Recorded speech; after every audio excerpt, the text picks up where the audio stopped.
Hace unos días, nuestro seguidor Roberto dejó un comentario que me desbloqueó un recuerdo increíble y me propuso hablar sobre la era dorada del anime en televisión abierta. ¿Y por qué carajos quisieron satanizarla? Y es que si creciste en América Latina a finales de la década de los 90 o a principios de los 2010, es prácticamente seguro que tu rutina de la tarde era sagrada. Llegabas de tu colegio y te sentabas frente al televisor de tu sala y pasabas horas consumiendo algunas de las mejores historias creadas en Japón de forma totalmente gratuita. Fue la época dorada en la que la televisión abierta se convirtió en un templo de la cultura otaku, gracias a barras de programación increíbles. En mi caso, llegaba a ver Doraemon, Naruto o Supercampeones en el almuerzo, e incluso en otros canales también daban Inuyasha y los Caballeros del Zodiaco. Sin embargo, mientras millones de niños cantábamos los temas de apertura y coleccionábamos tazos en los recreos, en las sombras se estaba gestando una de las campañas de difamación más absurdas y agresivas de la historia de los medios de comunicación de la región. De pronto, los mismos canales que se enriquecían transmitiendo estas series junto a diversos sectores conservadores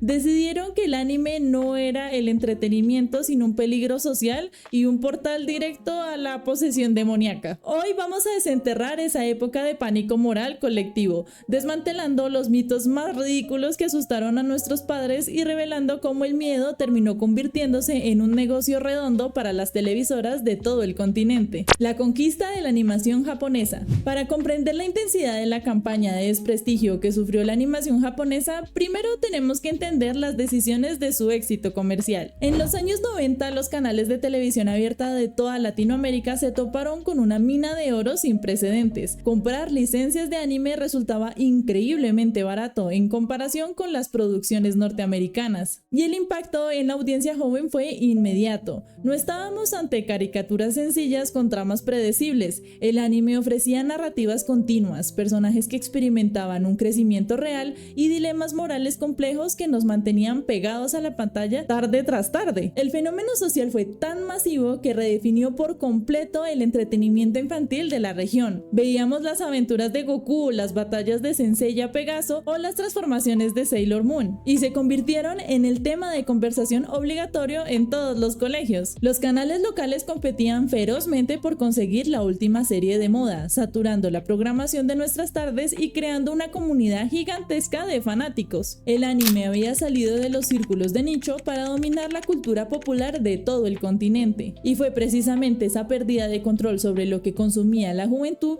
lo que encendió las alarmas de los sectores más tradicionales de nuestra sociedad. La lingüística del temor. La ofensiva contra la animación japonesa no tardó en estructurarse, y un conocido impulsor continental de la difamación contra el anime fue el evangelista Josué Girion. Sus conferencias de advertencia moral, distribuidas masivamente a través de cassettes de video VHS en miles de iglesias de Tijuana hasta la Patagonia, se convirtieron en el evangelio del miedo para toda una generación de padres de familia. El discurso de Girion era directo, implacable y carente de cualquier tipo de matiz. El anime y los videojuegos eran herramientas satánicas diseñadas para que los niños abrieran portales a fuerzas oscuras en sus propios hogares.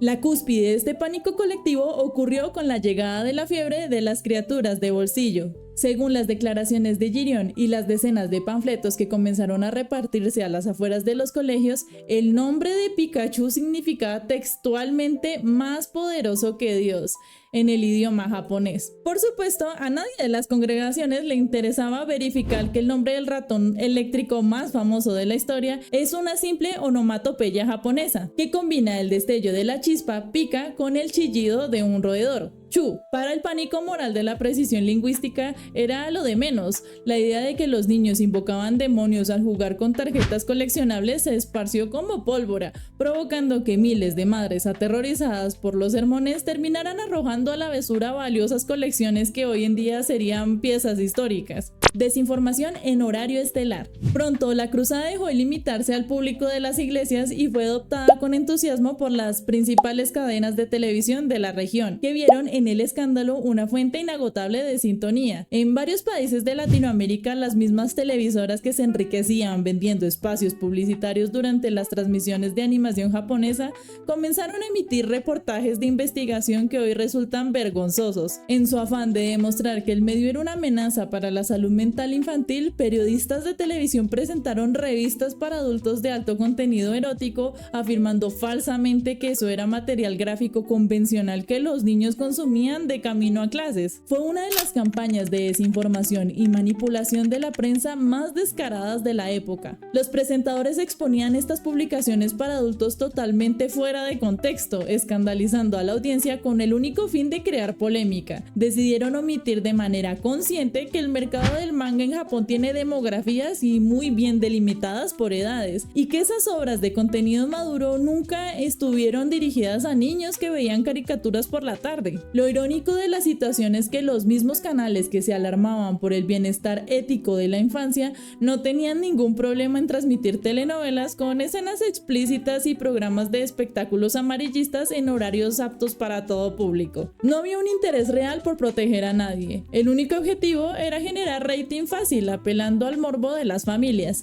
La guerra por la atención. Al analizar el fenómeno con una perspectiva más amplia, resulta evidente que detrás del pánico satánico no existía una preocupación real por la espiritualidad de los niños, sino una intensa disputa de mercado. La invasión de la animación japonesa no solo estaba acaparando los índices de sintonía de la tarde, sino que estaba destrozando el negocio tradicional del juguete del entretenimiento de origen occidental en la región. Las grandes compañías de juguetes estadounidenses que históricamente dominaban las ventas navideñas en nuestros países veían con desesperación cómo los niños latinoamericanos preferían figuras de acción articuladas de guerreros espaciales o cartas de juego japonesas en lugar de marcas tradicionales. La satanización del medio fue el recurso publicitario idóneo para intentar recuperar el terreno perdido. Las televisoras descubrieron que debatir sobre la violencia y el supuesto misticismo de las series japonesas garantizaba altos picos de sintonía en sus programas matutinos y de análisis de opinión. Se estructuró así una alianza de conveniencia muy eficaz. Los grupos de conservadores obtenían presencia pública, los políticos ganaban reflectores defendiendo los valores familiares tradicionales y las televisoras facturaban millones de dólares comercializando el temor en horario estelar. El pánico moral no fue un asunto espiritual, fue un excelente negocio publicitario en el que la primera baja fue la riqueza narrativa y la creatividad del medio que estaba revolucionando la televisión. La victoria de la nostalgia. A pesar de las hogueras que se encendieron en los patios traseros de muchos hogares, de las advertencias constantes en las escuelas y de la manipulación de los noticieros a nivel continental, el tiempo terminó por colocar cada cosa en su lugar. El anime no solo logró sobrevivir en toda Latinoamérica,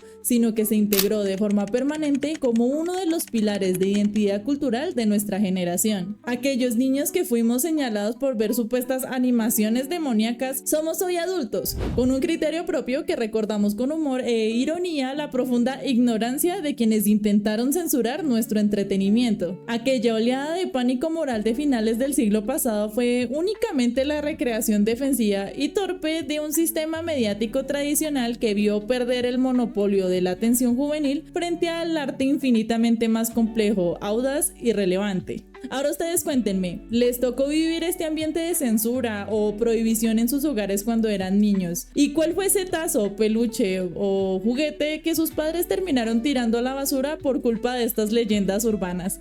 Los leo en la sección de comentarios. Si les gustó este video, recuerden que pueden apoyarme dejando su like, suscribirse y compartir este video. Soy Sayumi Star y nos vemos en un próximo video. Adiós. No olviden dejar el tema que les gustaría que hablara en un próximo video.